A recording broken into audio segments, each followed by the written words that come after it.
जय भारत दोस्तों।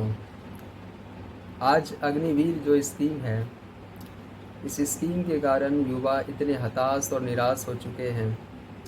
ये जो आगजनी कर रहे हैं, ये जो आपको उपद्रवी नज़र आ रहे हैं, वस्तुतः ये इनके भीतर का गुस्सा है जो कि उबाल कर बाहर आ रहा है।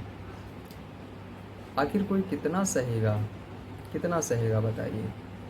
लोग इन्हें उपदेश देने आ जाते हैं, बड़े बड़े सेना के जनरल और बड़े बड़े नेता ये उपदेश देने आते हैं कि भाई सेना तो अनुशासन प्रिय होता है, सेना में अनुशासन का बहुत ही महत्व होता है और तुम आगजनी कर रहे हो, तुम अग्निवीर नहीं बन सकते। सेना तो अनुशासन प्रिय होता है। बिल्कुल मैं मानता हूँ, आदर्शवादी बातें जो होती है ना, इसे पहले अपने आप पर भी लागू करना चाहिए। ये कोई नहीं कह रहा कि हिंसा करना जायज़ है, कहीं से भी जायज़ नहीं है। कहीं से भी हिंसा की अनुमति नहीं हो सकती। कहीं से भी ट्रेन जलाने को सही नहीं ठहराया जा सकता। लेकिन जो तुम उपदेश हमें दे रहे हो, नेता जन सुनो। नेताओं का काम क्या होता है? देश की सेवा करना ईमानदारी से। कितने नेता ईमानदार हैं भाई? 100% में 0.001% भी नेता होगा जो ईमानदार होगा। आदर्शवादी बातें तुम हम पर थोपते हो, ये बातें स्वयं पर लागू क्यों नहीं करते? एक कहावत होता है, जैसे को तैसा। तुम अपने ऊपर आदर्शवादी बातें पहले लागू तो करो। कोरोना में इतना हाहाकार मच गया, न ऑक्सीजन सिलेंडर ये सरकार दे पा रही थी, न मरीजों का इलाज हो पा रहा था, हॉस्पिटल में बेड नहीं जुटाए जा रहे थे इनसे। क्या ये काम होता है नेताओं का? क्या ये सिस्टम होता है? ऐसे सिस्टम का निर्माण करना चाहिए देश के जो कर्ता धर्ता बनते हैं, नेता और इनके मंत्री। उस समय तुम्हें कौन बोलेगा भाई कि तुम ये क्यों नहीं करते, तुम इसके लायक नहीं हो, तुम मंत्री पद से इस्तीफा दो। तुम तो हमें कह देते हो कि तुम अनुशासनहीन हो और अग्निवीर बनने लायक नहीं हो, या फिर सेना में भर्ती होने लायक नहीं हो। तो तुम भी तो नेता बनने लायक नहीं हो। तुम भी तो वादे करते हो, और वादों का क्या होता है? पाव भाजी बनाकर खा लेते हो। कितने वादे पूरे करते हो भाई? जो कमज़ोर होता है केवल वही सहता है। कितना तुम युवा तो स्वयं में अग्निपुंज होता है। वो तो जवानी अपने आप में एक आग है। तो उपदेश तो दो मत, लेकिन अपने आप को संभालो, अपने आदर्शों को अपने ऊपर भी लागू करो। तुम जिस स्थिति में हो, तुम जिस पद पर हो, तुम जिस ओहदे में हो, उसका तो सम्मान करो। क्या सम्मान करते हो? जब ये नेता अपना पद ग्रहण करते हैं, क्या शपथ लेते हैं ये? मैं संविधान की शपथ लेता हूँ, भय या अनुराग द्वेष के बिना मैं देश की रक्षा करूँगा। पूरी ईमानदारी से, सत्यनिष्ठा से ये शपथ लेते हैं, और अगले ही दिन वो सब भूल जाते हैं और लग पड़ते हैं भ्रष्टाचार करने में। ये आदर्शवादी बातें अपने ऊपर भी लागू करो। युवा परेशान है। अग्निवीर स्कीम, इसमें भारी रिफॉर्म्स की ज़रूरत है। इसकी चर्चा होनी चाहिए और लोगों के बीच। युवा को तुमने विश्वास में लिया ही नहीं। और लोकतंत्र में तो जहां बहुमत चल पड़े वही सही होता है। तुम लगे पड़े हो अपना हट करने में।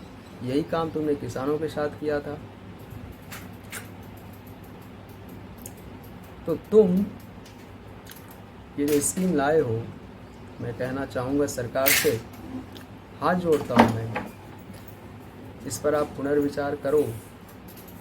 जो भी इसमें रिफॉर्म्स होने चाहिए युवाओं के पक्ष में। 4 साल के लिए कौन जाएगा जी? उसकी ड्यूटी शुरू नहीं होगी, उसे लगेगा कि हमारी ड्यूटी तो ख़त्म होने वाली है 4 साल के अंदर। क्या उसमें मनोबल रहेगा? क्या ड्यूटी करेगा वो। और युवाओं से भी कहना चाहूँगा जो आगजनी करते हैं, किसानों का रास्ता चुनिए। किसान आपके सामने एक अटल उदाहरण बनकर खड़े हैं। देखिए, बलिदान दिया उसने और उसका परिणाम देखिए। तो अग्निवीर जो स्कीम है, इसका विरोध तो अगर वो ठीक नहीं लगता युवाओं को, उसका विरोध तो होगा ही, ये लोकतंत्र है। लेकिन अग्निवीरों और युवाओं से मैं कहता हूँ कि आप अग्नि से ही सबक लीजिए। अग्नि को ही देखिए। अग्नि जैसे जलती हुई अग्नि पर आप गट्ठर के गट्ठर लकड़ी रख दो, लेकिन वो अग्नि सब कुछ चीर कर बिल्कुल ऊपर आ जाती है। तमाम बाधाओं को पार करते हुए वो अग्नि बिल्कुल ऊपर की ओर जलती रहती है, ऊपर आ जाती है।